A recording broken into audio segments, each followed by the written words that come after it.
President की बात कर रहे थे।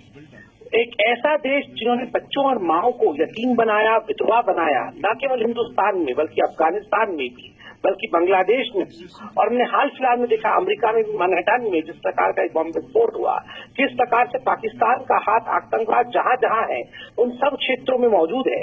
उसके बाद बच्चों और माओ की बात करने में शर्म आनी चाहिए पाकिस्तान को। पेशावर की माओ ने रो रो कर विलख विलख कर पाकिस्तान से कहा था कि हमारे बच्चों को बख्श दीजिए, और जब तक पाकिस्तान आतंकवाद के खिलाफ युद्ध नहीं लड़ेगा तब तक हमारे बच्चे ऐसे ही मारे जाएंगे। देखिए, केवल एक रिटन स्पीच पढ़ देने से कोई सच्चा नहीं हो जाता। आज पाकिस्तान ने अपने आप को एक्सपोज किया है और पूरी दुनिया आज पाकिस्तान के खोखले वचन पर हंस रही है। बिल्कुल, संबित आप बने रहिए हमारे साथ। रोहित मेरे साथ है। रोहित, आखिरी लाइन जो नवाज शरीफ ने कही वो कुछ इस तरह से थी कि पाकिस्तान शांति का समर्थक है, वो अपने देश में शांति बनाए रखता है, आतंकवाद के खिलाफ है, मानवाधिकारों का सम्मान करता है और अपने हर नागरिक को पूरे मानवाधिकार देता है, और लोकतंत्र को मजबूत करने में भी पाकिस्तान की पूरी भूमिका है। ये चार झूठ जो दुनिया के सामने पाकिस्तान पूरी तरह से बेनकाब हुआ है, उसने इन चार झूठों का सहारा लिया है। आप क्या कहेंगे? देखिए, सीधे सीधे तौर पे एक बात आप मान लीजिए कि इसके अलावा पाकिस्तान के प्रधानमंत्री नवाज शरीफ जब यूएन में खड़े होते तो क्या बोलते? ये सबको एक्सपेक्टेड था कि वो कश्मीर का मुद्दा उठाएंगे। ये सबको एक्सपेक्टेड था कि भारत ने जिस तरीके से बलूचिस्तान के मामले पे पाकिस्तान को पूरी दुनिया के सामने बेनकाब किया है, उसके बाद वो ये कहेंगे कि कश्मीर में मानवाधिकारों का हनन हो रहा है, और उन्होंने वही एक्सपेक्टेड लाइन्स पे बात कही। और दूसरी बड़ी चीज ये, उन्होंने एक के बाद एक झूठी बातें बोली है। उन्होंने कहा कि हम विक्टिम हैं। आज पूरी दुनिया ये कह रही है कि आप विक्टिम नहीं है, आप एक्सपोर्टर हैं। उन्होंने कहा कि हम शांति चाहते हैं। आज ही कम से कम दुनिया के 10 देशों ने ये बात साफ तौर पे कही है कि पाकिस्तान पूरी दुनिया में आतंकवाद फैला रहा है, पाकिस्तान प्रायोजित आतंकवाद की वजह से पूरी दुनिया परेशान हो रही है।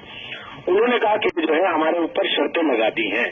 भारत ने केवल इतना कहा था कि आप बम और बातचीत, बंदूक और बातचीत एक साथ नहीं कर सकते। जब वो दूसरी तरफ से टेरर नहीं रोक रहे तो निश्चित तौर पर भारत ने उस चीज को बरकरार रखा और आगे भी रखेगा। भारत का स्टैंड लगातार रहा है। और वो ये जब चीजें कह रहे थे तो ये भूल गए थे कि आज ही अमेरिकी संसद में एक सीनेटर ने ये प्रस्ताव रखा है कि पाकिस्तान को आतंकवादी देश घोषित कर दिया जाना चाहिए।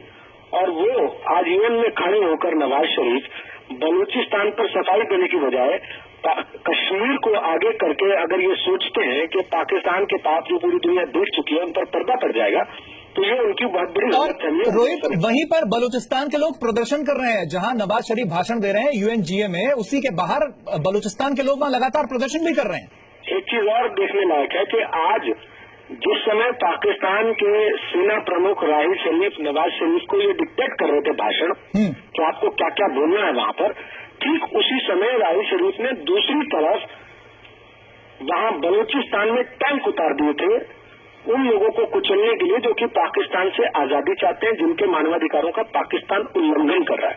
अब आप ये सोचिए कि जो मुल्क अपने लोगों को मारने के लिए टैंक उतार दे रहा है, वो यूएन में जाकर ये कह रहा है कि साहब कश्मीर में मानवाधिकारों का हनन हो रहा है, तो इससे बड़ा मजाक हो सकता है क्या कोई और खासतौर पर तब जब पूरी दुनिया इस बात को मान चुकी हो, जान चुकी हो कि ये मुल्क पूरी दुनिया में आतंकवाद का एक्सपोर्टर है, और वो वहां जाके न केवल अपने आप को आतंकवाद पीड़ित बना के विक्टिम कार्ड खेलने की कोशिश करे, बल्कि भारत की सरकार, भारत की फौज, भारत की एजेंसियां जो बात लगातार पिछले 70 दिन से कहती आई है कि बुरहान वानी को पाकिस्तान का पैटर्नेज था, वो उस बात को एक्सेप्ट करने पूरी दुनिया के था, तो इस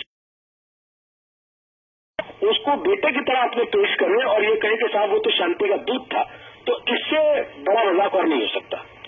बिल्कुल था, उसमें उसने पूरी भावना ये कहा नवाज शरीफ ने कि आतंकवाद से लड़ाई तब तक नहीं जीती जा सकती जब तक उसकी जड़ में लाके ये सोचता पाकिस्तान नहीं होता।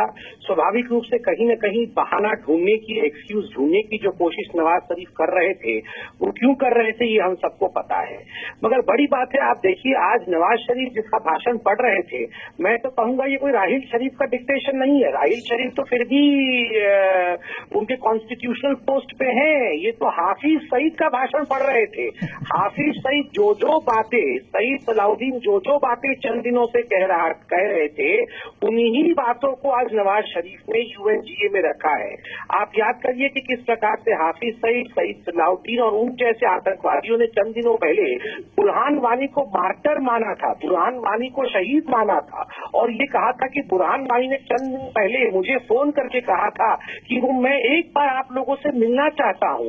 तो ठीक उसी सिंपैथी को आगे बढ़ाते हुए, उसी डिस्कोर्स को आगे बढ़ाते हुए नवाज शरीफ ने आज जाने अनजाने पाकिस्तान को कहीं न कहीं पूरे विश्व के पटल में पूरी तरह से एक्सपोज कर दिया है कि वो आतंकियों का समर्थक है।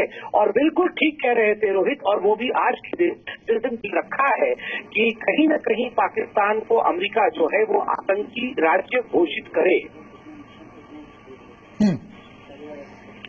बिल्कुल, ये बात भी रखी है और साथ ही ये भी कह रहे हैं कि कश्मीर में यूएन की तरफ से एक जांच दल जाना चाहिए और फैक्ट फाइंडिंग कमेटी वहां जानी चाहिए, और भारत ने कश्मीर पर अवैध कब्जा किया हुआ है।